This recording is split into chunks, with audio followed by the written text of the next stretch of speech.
Importante ding mamili ng tamang bangko kung saan magbibigay ng tamang credit card para sa atin. Metrobank is one of a kind. We can prove that Metrobank is also unique and different from other banks. Metrobank is one of a kind.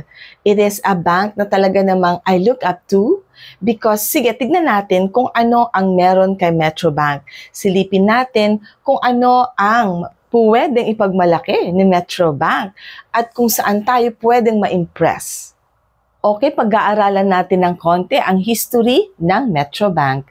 Metrobank was founded in 1962 and the first branch opened in Plaza Calderon located in Binondo, Manila.